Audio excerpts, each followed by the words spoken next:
Hola, ¿cómo están? Bendiciones del Señor para todos. Estoy muy contenta de estar de nuevo con ustedes en esta hermosa mañana. Este es el día para ser feliz. Las pequeñas cosas de la vida son las que producen mayor felicidad.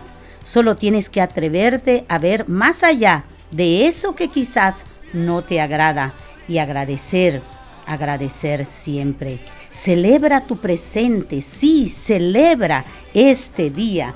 Atrévete a hacerlo diferente y verás todo lo bueno que llega a ti. Es de lo nuevo que se nutre el corazón. Salmo 5:11 lo dice de esta manera: pero que se alegren todos los que en ti confían, que griten siempre de júbilo, porque tú los defiendes, que vivan felices los que aman tu nombre. Soy Rebeca Chan, bienvenidos al programa Este es el Día, un programa donde cada día estamos transmitiendo, desde los estudios de Vida Nueva, la radio de la familia, una plataforma novedosa donde abordamos temas que mediante un impacto positivo ayuden a tomar conciencia para la sana evolución y desarrollo de nuestra comunidad. Por eso, este es el día de asesoría legal, un día muy importante, porque ¿cuántos de nosotros tenemos problemas legales y no sabemos cómo resolverlo, sobre todo en el ámbito familiar? Por eso hoy me acompañan de nuevo el licenciado Gabriel Ramos Velázquez y su guapísima hija Fernanda Ramos Espinosa, quien es estudiante de Derecho. Buenos días, licenciado. Buenos días, Fer. Muy buenos días, Rebeca. Muy buenos días a todo el auditorio. Esperando, como siempre, que este día sea de mucha utilidad para todos nosotros. Muy buenos días a todos. Pues aquí muy agradecida por poder compartir con todos ustedes. Y mire, hoy el abogado ha desarrollado un tema y nos trae, la verdad, un tema que le estaba diciendo, anoche me hizo investigar, me hizo llorar, porque cuántas cosas desconocemos, abogado, cuánto una decisión, un endurecimiento, como yo le llamo, del corazón, tal vez una madre, tal vez un padre, cuando ya entran en un conflicto, cuando se separan, cuántas cosas desconocemos a veces que pueden dañar el corazón de nuestros hijos. Por eso hoy estaremos hablando de qué es alineación parental. Y también estaremos un poco que el abogado nos habla porque dice que la alineación parental tiene algo que ver con la violencia vicaria. Así que vamos a empezar preguntándole, abogado, ¿qué es la alineación parental? Sí, Rebeca, la alienación parental es esa manipulación que cada uno de los padres puede, que ya sea el padre o la madre, pueden estar estableciendo hacia los hijos. Cuando hay un divorcio, regularmente los hijos van a quedar en custodia de uno de los dos de los padres. Los padres ejercen ambos la patria potestad, pero la custodia la ejerce uno de ellos. Y es esa capacidad, es esa pues mal hábito que pudiera tener el padre o la madre de estar tratando de manipular al niño, a la niña, al menor, para ponerlo en contra del otro cónyuge. Y ese tipo de manipulación, Rebeca, produce afectaciones muy fuertes en la personalidad del niño o en la identidad del menor. La personalidad habla de esos rasgos, de esas cualidades que le permiten la forma de cómo va a ser, cómo es él, cómo va a ser él, eso define la personalidad. Y quién es él, eso define la identidad. Y la alienación parental es una figura, Rebeca, que nació, no es nueva, es de los años 60, 70. Un psiquiatra de nombre Richard Gardner empezó a hablar de eso y empezaron a tomar ciertas formas de cómo establecer, cómo poder acreditar, Rebeca, este tipo de síndrome. Actualmente la Organización Mundial de la Salud todavía no lo ha determinado como un síndrome, pero la Suprema Corte de Justicia ya se ha pronunciado, Rebeca, y ya lo ha determinado como un síndrome, o sea, no como síndrome, pero sí que existe. La alienación parental existe y tiene ciertos rasgos y ciertas consecuencias psicoemocionales en los menores, Rebeca. Claro, yo le decía a usted que hay muchos ejemplos a lo largo ya de mis años de vivir con personas muy cercanas a mí, ahora leyendo lo que significa esto.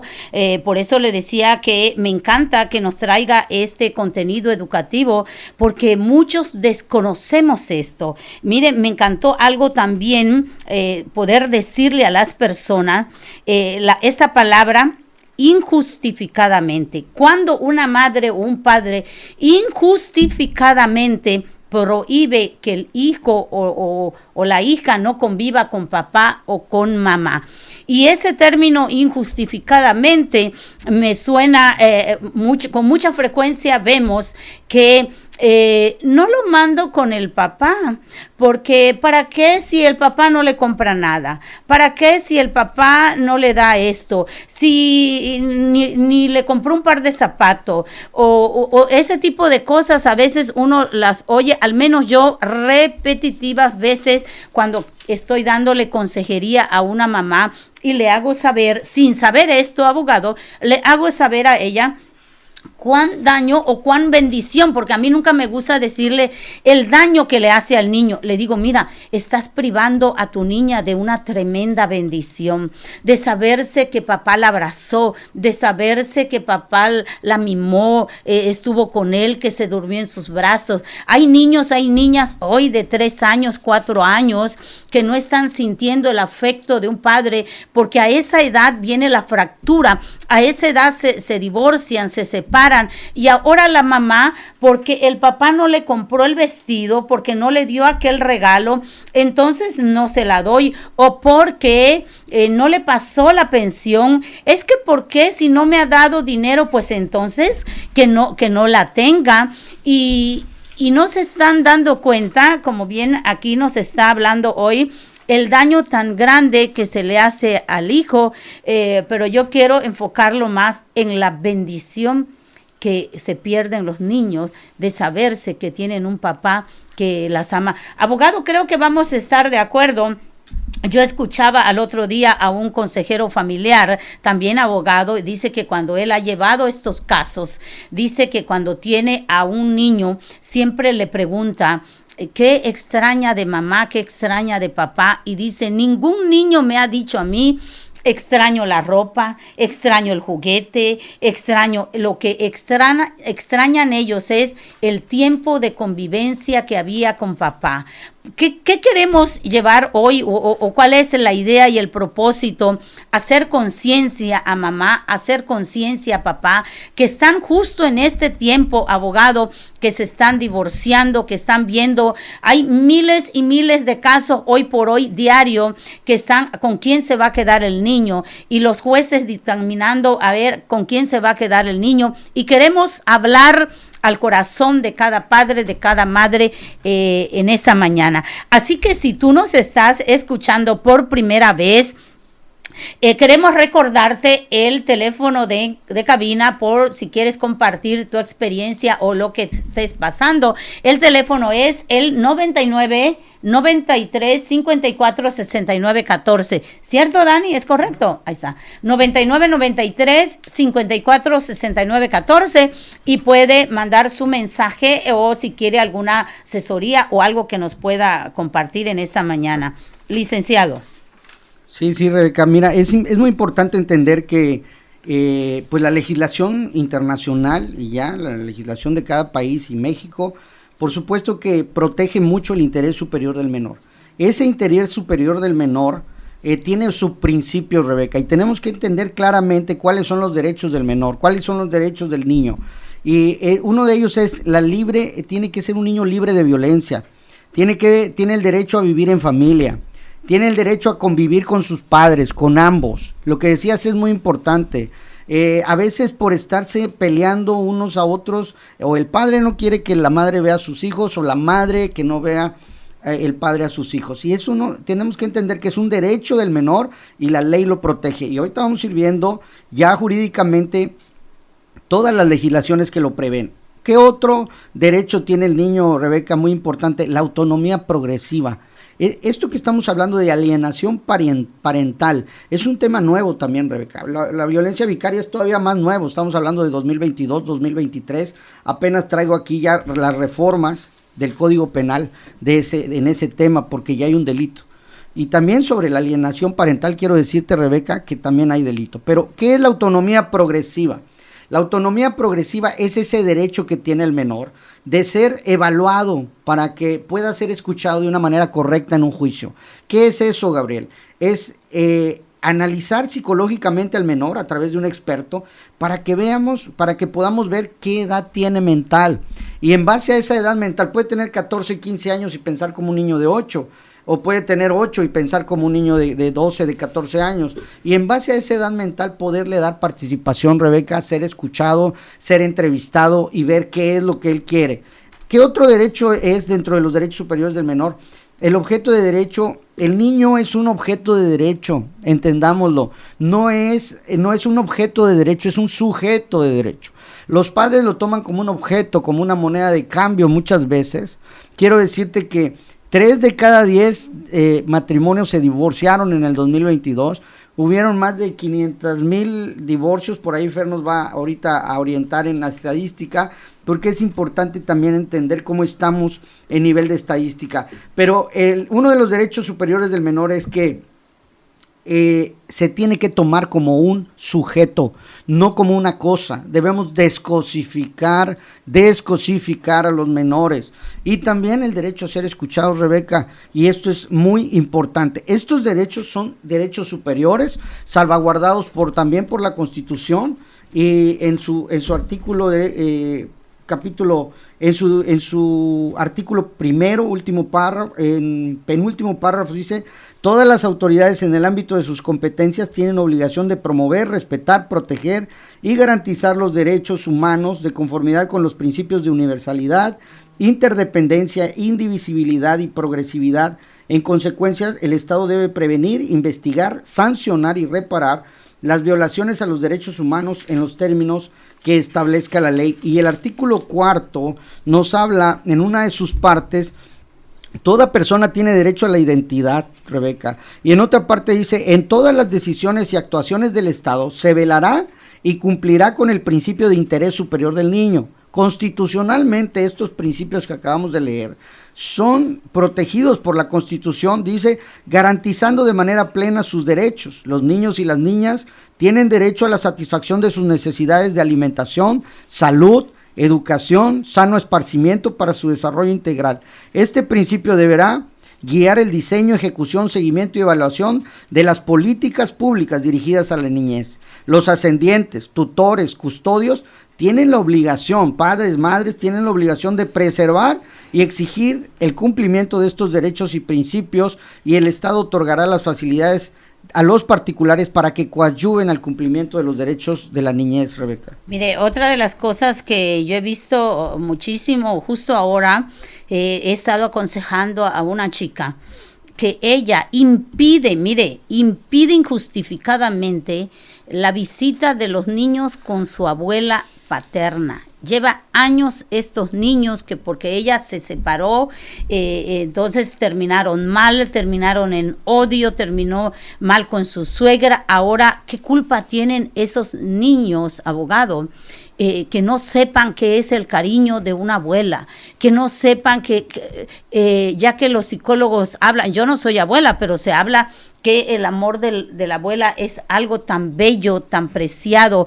¿Qué culpa tienen esos niños de no recibir un abrazo, un mimo, una comida especial por parte de una abuela, solo porque yo como mujer endurecí mi corazón y terminé mal con mi pareja y ahora quiero dañar también? O sea, a eso que digo que amo tanto, a esos seres que un día dije que amé tanto, ¿cómo los puedo dañar y privarlos de esa bendición de que ellos tengan acceso al cariño de su abuela? Sí, Rebeca, yo creo que es muy importante eso que mencionas, y tenemos que precisamente incidir en que el derecho del niño es uno de esos derechos es precisamente compartir tiempo con los progenitores y también con sus ascendientes, Rebeca.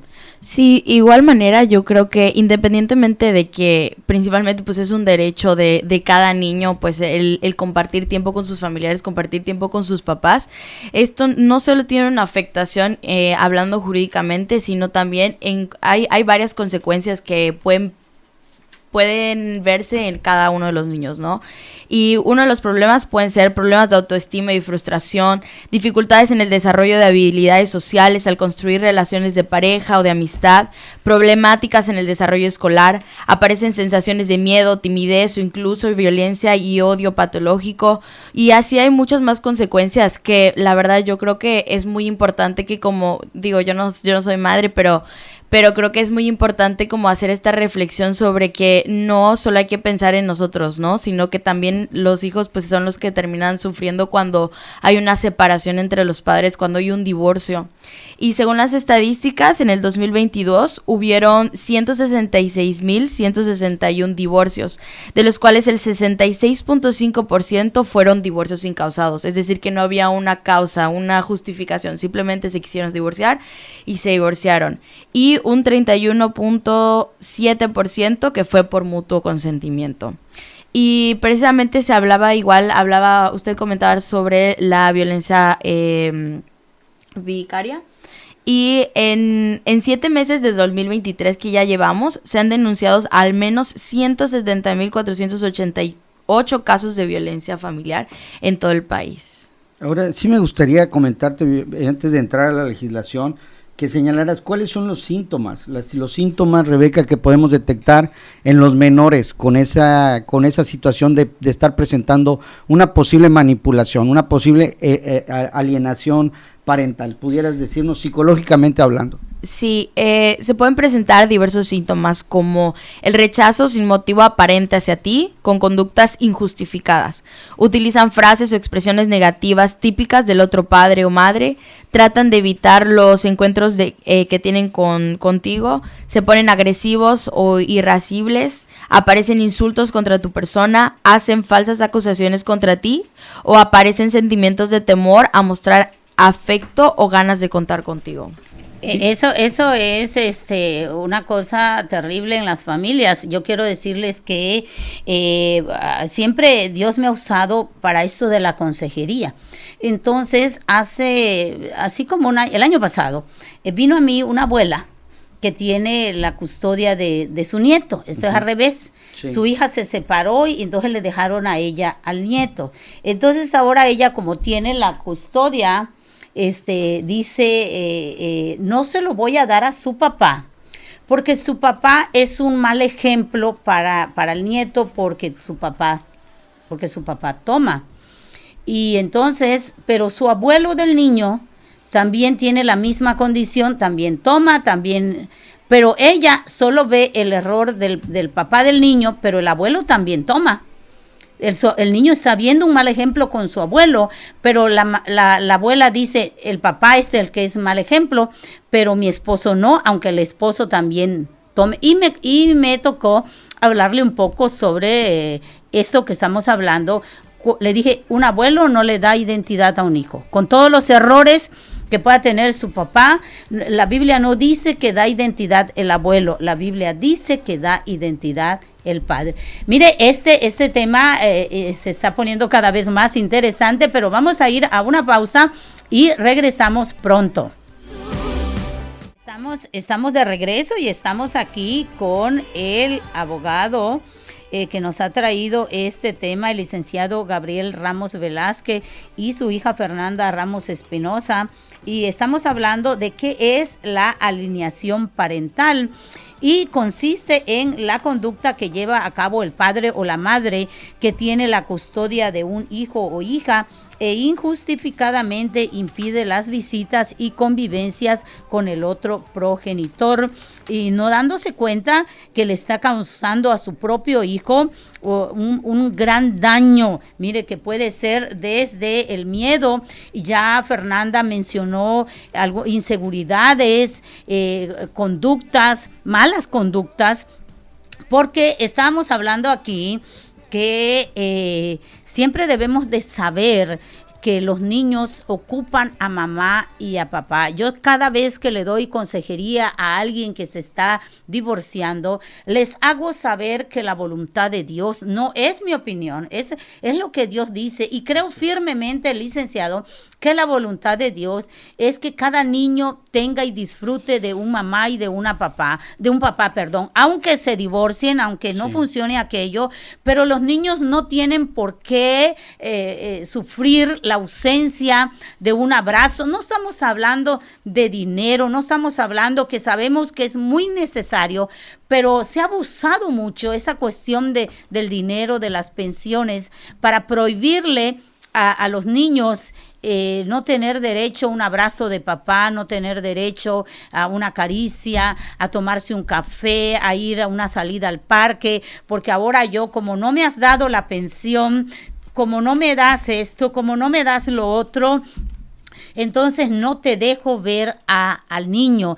Y el niño no se pone a pensar si él ocupa de ese dinero. No sabe el niño, eso lo sabemos nosotros. Y entonces nosotros decidimos privarle de esa bendición a nuestros hijos. Yo hablaba de este caso que me tocó asesorar hace ya por un año. Le hablaba yo a esta abuela, porque me tocaba ahora hablarle a la abuela. Yo le decía, mira, estás viendo que el papá de tu nieto es mal ejemplo, pero tú misma me estás pidiendo ayuda porque tu esposo es alcohólico, tu esposo lucha con las drogas, con el carácter, tienen un negocio familiar donde al mismo niño, al mismo nieto lo ponen a vender cerveza desde muy niño. Él sabe ya ese ambiente duro, fuerte en un restaurante. Y le digo, ¿y no ves eso que puede ser malo para tu nieto? Pero sí ves lo que es malo, que su papá sea alcohólico también. Entonces, a veces cuando endurecemos el corazón, no nos damos cuenta que no estamos siendo equitativos en algo que puede ser cuando ese niño tenga mayor de edad. Yo le digo, cuando ese muchacho tenga 18 años y se vaya para alguna cosa de estas, te vas a dar cuenta que hicimos mal, o sea, hicimos mal y no pedimos sabiduría a Dios. Y yo la llevaba ella para ver qué es lo que Dios dice. Y yo le decía, mira, lo que Dios dice es que ese niño ocupa de tu hija, ocupa del papá, ocupa, tu hija y su papá le van a dar identidad y lo van a formar a estos niños. No importa los errores que ellos cometan, pero no es abuelo, no es abuela. Los abuelos dan amor, los abuelos son consentidores, los abuelos, pero este niño un día solito va a pedir ir con su papá y con su mamá, porque él quiere ir de donde él salió. ¿Estamos de acuerdo? Sí, de acuerdo. Y qué bueno que mencionas esto, porque tenemos que entender que el rechazo también puede ser con justificación. Cuando el rechazo hacia uno de los padres es con justificación, no se considera alienación parental. ¿Cuándo puede ser con justificación? Cuando pues por razones de drogadicción severa, alcoholismo severo, o sea que ya no tenga, que pueda poner en riesgo el interés superior al menor, por una conducta violenta. Estos pueden ser un rechazo que el niño presente hacia su padre, que pues sea con justificación. La alienación parental entra dentro del rechazo no justificado, y que quisiera comentarte algo. Bueno, primero, antes, ver lo que dice Malaquías capítulo 4 versículos 5 y 6, dice: he aquí yo les envío el profeta Elías antes de que venga el día de Dios grande y terrible. Él hará volver el corazón de los padres hacia los hijos y el corazón de los hijos hacia los padres, no sea que yo venga y hiera la tierra con maldición. Es importantísimo la relación de padres e hijos. Ahora bien, ¿qué dice el Código de Familia? Entrando ya en materia, ¿qué va a pasar si existe una alienación parental? Dice el artículo 280 del Código de Familia del Estado de Yucatán: quien ejerce a la patria potestad debe procurar el respeto y el acercamiento constante de hijos o hijas menores de edad con el otro progenitor, que también ejerza la patria potestad. Por lo tanto, cada uno de los progenitores debe evitar cualquier acto de manipulación o alienación parental que tenga por objeto que los niños o hijas menores de edad rechacen, generen rencor, antipatía, desagrado o temor contra el otro progenitor. Ahora bien, ¿cuáles son las consecuencias de esto? Las consecuencias, dice el artículo 324. El juez puede decretar el cambio de quien ejerce la custodia. Puede haber un cambio de custodia, suspensión de las convivencias, dice, previo el procedimiento respectivo cuando quien o quienes tienen decretada judicialmente la custodia provisional o definitiva sobre los hijos o las hijas se encuentren en los siguientes supuestos. ¿Cuándo podemos perder la patria potestad? ¿Cuándo puede haber un cambio de custodia? Número 1, realice conductas reiteradas para evitar la convivencia de los hijos o hijas con la persona o personas que tienen parentesco consanguíneo en línea recta ascendente, lo que tú decías, no solo padres, sino también abuelos. 2, manipule o ejerza actos que propicien alienación parental sobre los hijos o hijas menores de edad. O sea, la alienación parental familiarmente, civilmente, puede conllevar a la pérdida de la patria potestad y de la pérdida de la custodia. ¿Por qué no en todos los casos, Rebeca? Porque a veces ese rechazo que ya la madre o el padre impuso sobre el otro progenitor, puede ser que el mismo niño pues no quiera y estar con la persona que ya tiene tanto rencor. Ahora bien, el Código Penal, si nos puede señalar, ¿qué dice sobre ese delito? Sí, en el Código Penal dice: comete el delito de violencia familiar el cónyuge, concubina o concubinario, pariente consanguíneo en línea recta, ascendente o descendente, sin limitación de grado, pariente colateral, consanguíneo o por afinidad hasta el 4º grado, adoptante, adoptado o persona que mantenga o haya mantenido una relación de hecho o de pareja con la víctima, que ejerza cualquier acto abusivo de poder u omisión intencional dirigido a dominar, someter, controlar o agredir de manera económica, física, patrimonial, psicológica o sexual en contra de un miembro de la familia dentro o fuera del domicilio familiar.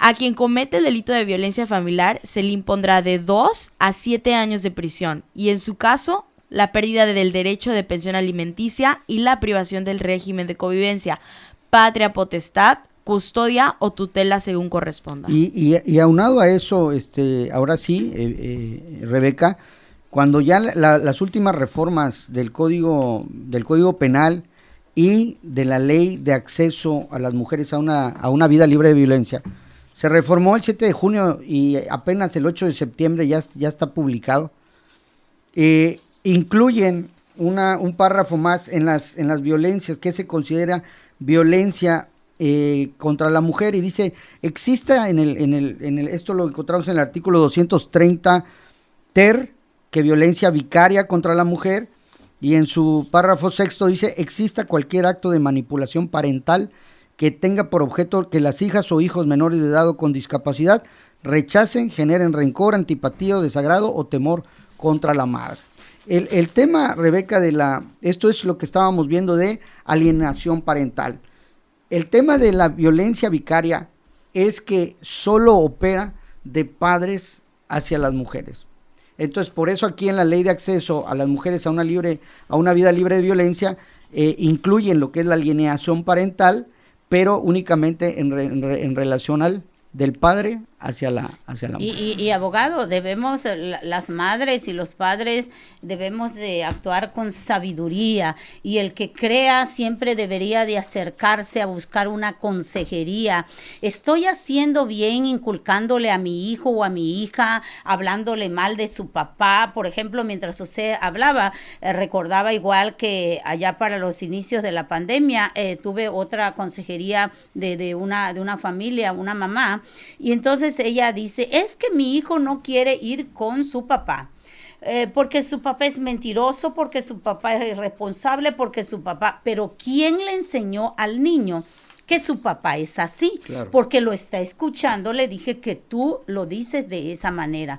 Y es que él rechaza a su papá, sí, pero porque él oye que tú te expresas de esa manera, porque el niño no puede saber que su papá es, porque tú se lo estás diciendo. Entonces, en que empezamos a hablar, me dijo: sí, reconozco que yo le he hablado a él mal de su papá y que por eso él lo rechaza y no quiere ir. Y le dije: mira, cuando tú quieras que tu hijo vaya y conviva con su papá y pase tiempo, será demasiado tarde, porque eso tiene que ir desde la niñez, que tú le inculques. Oye, mira, le digo, la ida para con su papá no es negociable, él tiene que pasar tiempo con su papá, porque a rato yo le hablaba, a rato su papá lo va a olvidar y no va a ser por ninguna causa, va a ser por causa tuya, porque tú como estás molesta, como no quieres nada, porque lo odias, lo que sea, tú estás prohibiendo que ese niño vaya y pase tiempo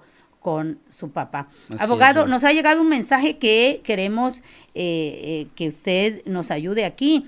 Dice, buenos días, antes que nada le agradezco por la información, saludos a los abogados. Dice, una amiga, su esposo es alcohólico y él la quiere sacar de la casa que está a nombre de él, pero están casados. ¿Qué pasa? Ella trabaja para sacar adelante a sus hijos. ¿Qué recomienda el abogado? Sí, bueno, Rebeca, en ese caso que nos plantean, lo que yo le recomiendo es que solicite una orden de protección de manera inmediata, con fundamento en la Ley de Acceso de las Mujeres a una Vida Libre de Violencia del Estado de Yucatán. En el artículo 43 señala órdenes de protección, pueden ser de emergencia, cautelares o definitivas, pero las órdenes de emergencia puedes decretarlas el Ministerio Público, Rebeca, y es algo maravilloso, bueno, usada bien, dándole un buen uso, pues, porque tienen que decretarlas en 8 horas siguientes de que tú lo solicites. Y dentro de esas órdenes de protección, ¿en qué pueden consistir? Auxilio policíaco de reacción inmediata a favor de la víctima con autorización expresa de ingreso al domicilio donde se localice o se pide el auxilio, desalojo inmediato del agresor del domicilio conyugal donde habite la víctima, independientemente de la acreditación de propiedad o posesión del inmueble. O sea, en el caso que está diciendo la radio escucha, es importante que ella entienda, no importa que el predio esté a nombre de él, pueden desalojar al agresor de manera inmediata, en 8 horas siguientes a que ella lo solicite. Prohibición del agresor de acercarse al domicilio, lugar de trabajo, de estudios o cualquier otro frecuente la víctima. La prohibición de amenazar o cometer personalmente cualquier tipo de violencia. Prohibición del agresor de intimidar, molestar, llamar por teléfono o comunicarse con la víctima. El acceso al domicilio común de autoridades policíacas o de personas que auxilian a tomar sus pertenencias, vamos a pensar, ya sea que saquen al agresor o que le permitan a ella entrar y sacar, dependiendo de lo que ella decida. El reingreso de la víctima al domicilio, si ya la sacó, que la vuelvan a meter. La retención y guarda de armas de fuego de cualquier medio utilizado para amenazar, el embargo preventivo, etcétera, Rebeca. O sea, gracias a Dios por estas, no sé, nuevas leyes o esto que las leyes están haciendo para proteger a la mujer, para la seguridad de la mujer, el techo de los niños, porque el mensaje dice que ella trabaja para sacar adelante a sus hijos, que el hombre es alcohólico y que lo único creo que tiene es esa casa, porque dice que la casa está a nombre de la persona. Un mensaje dice, gracias por estos programas que en verdad nos informan y bendicen. Gracias y felicidades a los abogados. Gracias. Bueno, entonces estamos aquí desarrollando este tema, abogado, porque queremos, como ya dijimos, hacer conciencia a papá y a mamá en ese daño irreversible que se le puede estar dando a los hijos y cuántos muchachos hay. Yo siempre he dicho que nos jactamos de decir que los niños serán la esperanza de un país y la esperanza de una familia, pero que los estamos dañando y lastimando de esta manera. Vamos a una pausa y regresamos. Estamos de regreso y estamos ya en la recta final casi de este programa que estamos orando y pidiendo a Dios que sea de bendición para las familias y que nuestro propósito es hacer conciencia de cómo estamos actuando como padre, como madre, de qué tanto daño somos capaces de hacerle a nuestros propios seres queridos. Mire, otra pregunta, abogado, dice, quisiera hacer una pregunta al licenciado. ¿Qué pasa cuando el papá no custodio falsifica información y quiere embargar el domicilio donde vive el papá custodios con el menor? ¿Cómo puedo proceder, por favor? Bueno, todo, si tú estás, si el radio escucha, obviamente tiene pruebas fehacientes de eso, pues obviamente puede promover un fraude procesal, una denuncia, puede presentar su denuncia por fraude procesal, acreditando la simulación que están pretendiendo. Pero explíquenos un poquito para las personas que no entendemos, y a lo mejor hay muchas que estén en un caso así. Ella como que veo que usa términos ya legales, ¿no? Porque dice, ¿qué pasa cuando el papá no custodio falsifica información y quiere embargar el domicilio donde vive el papá, custodios con el menor? Sí, o sea, ¿Qué es el papá no custodio? El papá no custodio es el que no tiene tiene a los hijos, la custodia no es el que tiene a los hijos viviendo con él. Ya. Entonces, esta persona puede estar inventando situaciones, por ejemplo, no me pasa alimentos, cuestiones que le permitan estar demandando alimentos, eso es lo que quiero suponer, y solicitándole al juez como medida cautelar o precautoria el embargo de bienes, como medida de protección. ¿Y cómo puede proceder? ¿Cuál sería Ella, primero que nada, como te decía, es si se puede acreditar que es una falsificación o que es una simulación, ir a la Procuraduría, a la Fiscalía General de Justicia del Estado, a presentar su denuncia por esa falsificación de documentos que puede dar lugar a un fraude procesal. Y también familiarmente, pues comparecer ante el juez para acreditar la falsedad en que está incurriendo la contraparte. Ok.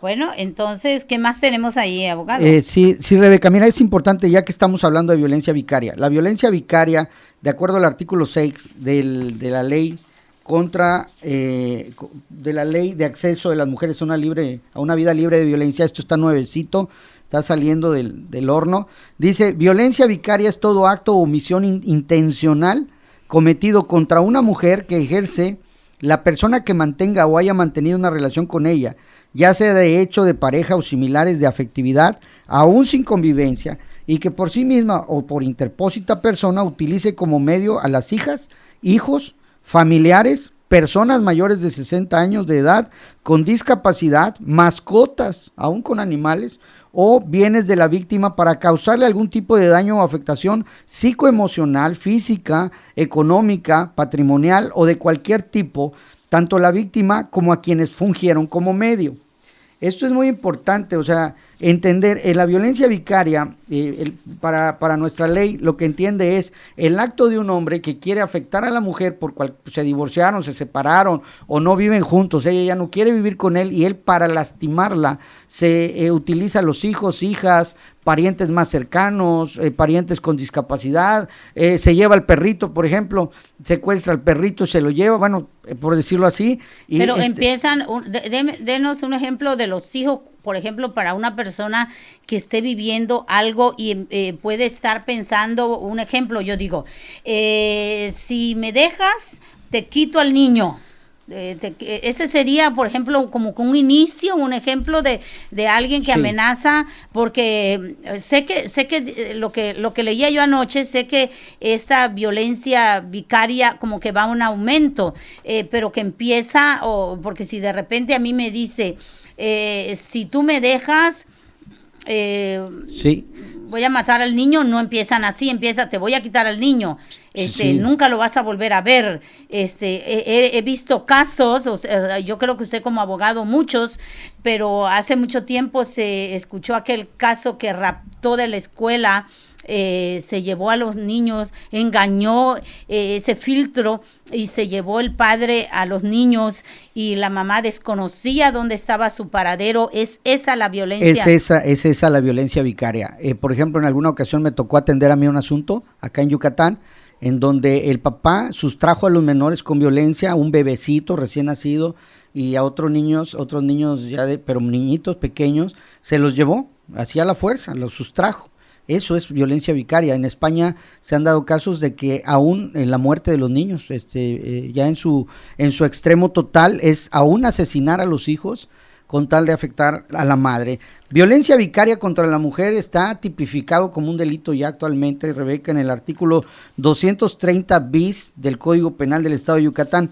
Comete el delito de violencia vicaria él o la cónyuge, la concubina, el concubinario, la persona que mantenga o haya mantenido en relación de hecho de pareja o similares de afectividad con la víctima, aún sin convivencia, que ejerza por sí misma o por interpósita persona cualquier acto o omisión intencional contra la mujer, utilizando como medio las hijas, los hijos, familiares, personas mayores de 60 años con discapacidad, mascotas o bienes de la víctima para causarle algún tipo de daño o afectación psicoemocional, física, económica, patrimonial o de cualquier tipo, tanto a la víctima o a los que fungieran como medio. Se considera que existe la finalidad de causar daño a la víctima, Rebeca, de acuerdo al 230 ter, dice, cuando utilizando como medio las hijas, hijos, personas, todos los que ya mencionamos, concurren las siguientes circunstancias: cuando existan denuncias de violencia familiar por parte de las personas utilizadas contra la víctima, cuando interpongan por sí o a través de un tercero alguna denuncia, cuando sin orden de autoridad competente se sustraiga la custodia o guarda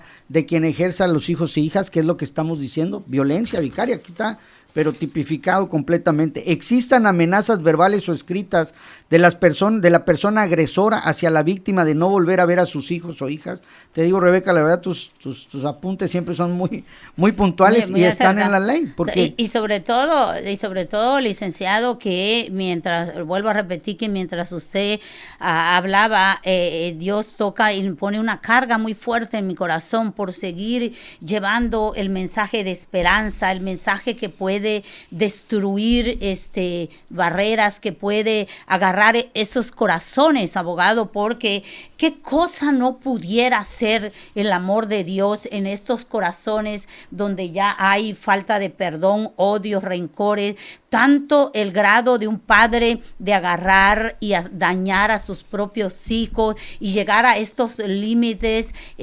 criminales, pudiéramos decir, sí, porque es un crimen, son criminales.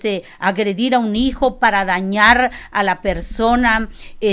¿Cuánto más nos pone Dios a nosotros, a cada persona, a cada creyente, abogado, de poder llevar este mensaje de la reconciliación, este mensaje del amor, lo que puede hacer el poder del amor cuando hay una situación de esa magnitud ya? Fíjate, Rebeca, también cuando eviten la convivencia de niños y niñas con la madre, cuando existe cualquier tipo de manipulación parental, dilatación de los procesos jurídicos, Rebeca, que pudiera aquí ser también objeto de ilícito el abogado. O sea, dilatación de los procesos jurídicos existentes con la intención de romper el vínculo filial, porque están revictimizando al niño. Ya bastante es que se divorcien como para todavía tenerlo en procesos dilatados en los que sí, a veces los mismos abogados le permiten escuchar cosas que no deben de escuchar. Cuando la persona agresora suspenda tratamientos médicos sin autorización médica,